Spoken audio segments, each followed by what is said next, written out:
Hey best friends, ooh girl, look at my flowers. Today is not about flowers, it's about this delicious meal that I'm going to make, and the first ingredient is chicken.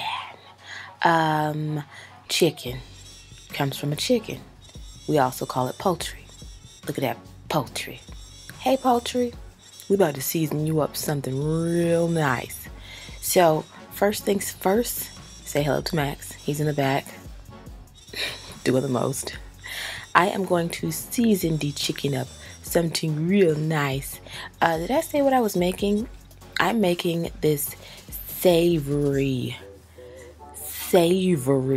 let's say savory one more time.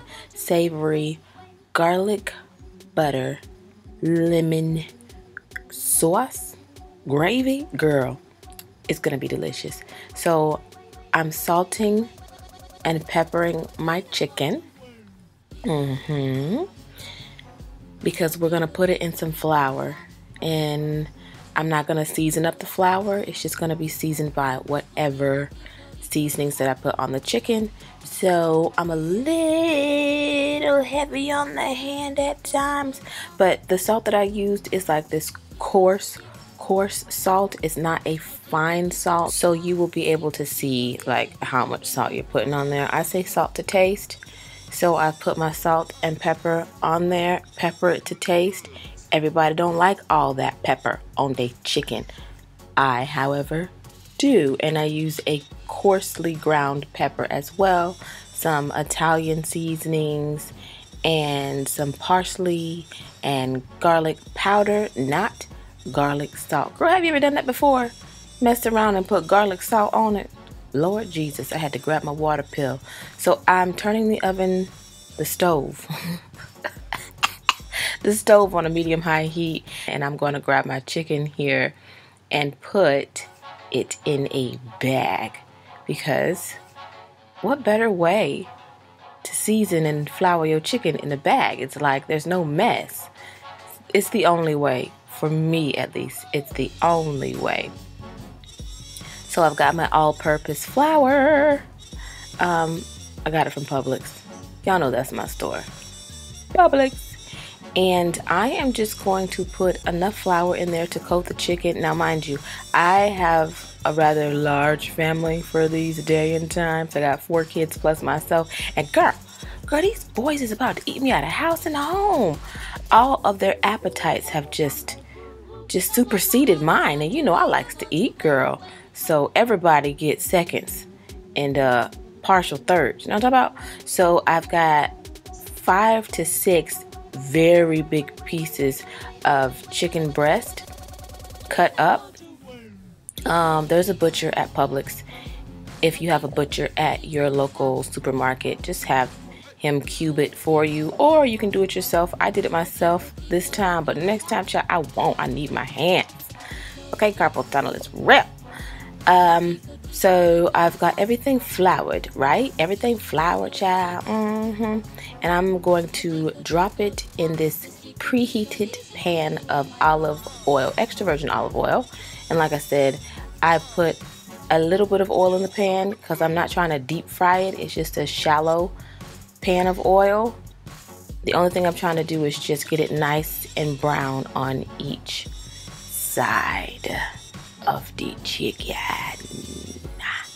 because we're gonna use the same pot. We're gonna use the same pot for the whole recipe, girl. Ain't nobody got time to be using all these different pots. Save your pots, save your life. Okay, you're a mom, you got kids, you ain't got time to be back and forth using all your pots. So, ooh, look at the chicken, girl. The chicken is just cooking up something nice, girl.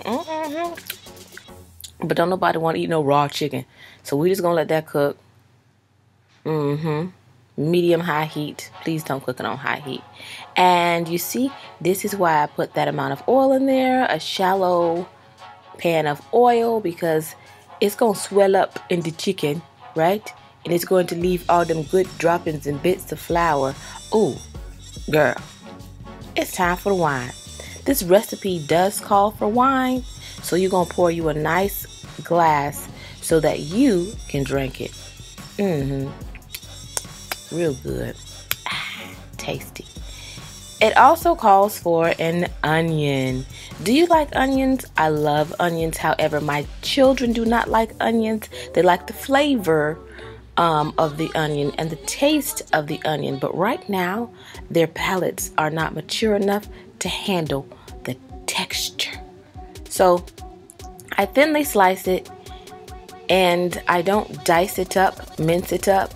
Although I should. I probably should just throw it in the blender challenge and just be like, eat it. Okay, just you don't know what's inside the recipe that your mama done prepared. But I'm looking more of a combination flavor, like when you're biting into the food, you can pick up the onion and the mushroom. Yes, girl, the mushrooms. Oh, butter. Yep, we using all that butter. So I've added my mushrooms and my onions into the pan of oil. I put more oil in the pan, and I'm only going to put 4 pieces of butter in here, okay? And then a spoonful, just a spoonful of garlic helps the butter spread around. Yep. And then add the chicken back in the pot, girl. Yes. And stir it all around. You're going to stir all that up, mix all those ingredients in. I've got my lemon. I'm just squeezing my lemon. Hey, lemon. Oh, this reminds me of a Beyonce song. So, I can literally smell the food cooking right now. Oh my gosh, can you smell that? Can you smell that? So I had 2 lemons. I squeezed the juice of 2 lemons within the pot, and I put a cup or a cup and a half of milk in there. I did put some wine in there. I'd say about half a cup of wine. And I stirred everything, put it on simmer for 15 to 20 minutes just to let everything come around. You want to make sure you stir everything once, every 2 to 3 minutes, and make sure you don't need to add anything extra, and voila! Your life has been given to you in this pan. Girl, my kids were so hungry I didn't even get to show you guys what I served it with. I served it with some mashed potatoes, and I drizzled the gravy on top of the mashed potatoes. Oh my gosh, my kids ate it up. So did I. And I had a nice side salad drizzled with some balsamic vinegar and extra virgin olive oil. It was delish.